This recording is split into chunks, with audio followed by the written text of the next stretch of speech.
Et on accueille tout de suite Julien Fégia, le vice-président chez Leader Occitanie pour Mardi Éco.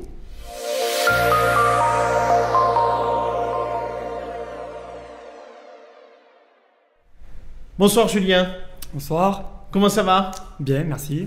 On est ravis de vous avoir encore ce soir sur notre plateau, nos amis de chez Leader Occitanie. Alors ce soir, vous vouliez, Julien, nous parler du rebond des entreprises.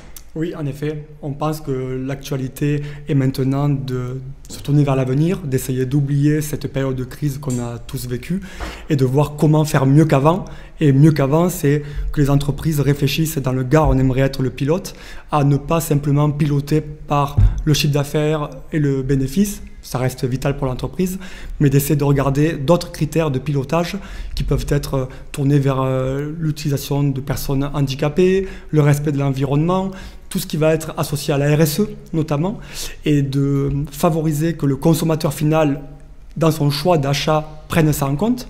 Et aussi un projet plus d'envergure, mais j'espère que les mots seront entendus, que nos donneurs d'ordre dans tous les métiers, qui sont aussi avec des acheteurs qui ont des critères de choix très souvent tournés vers le prix en premier, la technique en second, ajoutent aussi des critères de virtuosité d'entreprise et aillent voir avec des systèmes de labels qu'on aimerait initier, écrit avec d'autres partenaires. On travaille dessus en ce moment, on pourra venir vous le présenter quand ça sera terminé. Avec plaisir. Que ces labels viennent donner des graduations d'entreprise, que ce ne soit pas blanc ou noir, on n'est pas bon ou mauvais, mais on progresse vers une entreprise plus vertueuse et qui, je répète, ne regarde pas que son bilan financier. C'est-à-dire que Julien, en fait, l'idée, c'est que ces critères soient pris en compte à la fois dans les marchés publics, pourquoi pas effectivement sur des grands donneurs d'ordre.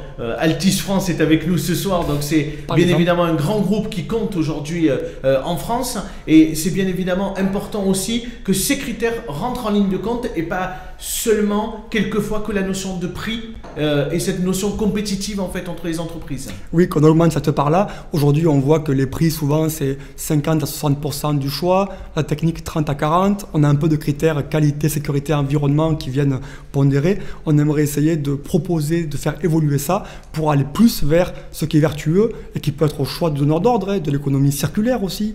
Il y a plein de critères que l'on va proposer avec des cotations possibles et que les entreprises soient vues avec cet angle-là en plus de l'angle financier. Et donc chez Leader Occitanie, je présume que vous êtes en train de travailler effectivement sur ces sujets. Il y a des projets aussi qui sont initiés par Leader Occitanie dans ce sens-là? Oui, et dans le Gard particulièrement, on travaille avec le CEA ISEC et d'autres partenaires dans le Gard pour qu'on soit un peu le pilote de ce projet-là, que les entreprises jouent le jeu, soient d'abord passées au crible de ces critères-là pour voir l'état initial, et après de faire un chemin avec des étudiants qui vont arriver dans des projets tutorés et qui vont essayer de nous aider, chefs d'entreprise, à modifier même nos tableaux de bord, qui sont souvent que financiers, pour arriver à y ajouter d'autres critères et à avoir une pérennité différente, et pourquoi pas du coup de nouveaux marchés, mais qui soient bien sûr en respectant ces critères demain et avec une capacité à être labellisé, audité, suivi, mais dans un cercle vertueux.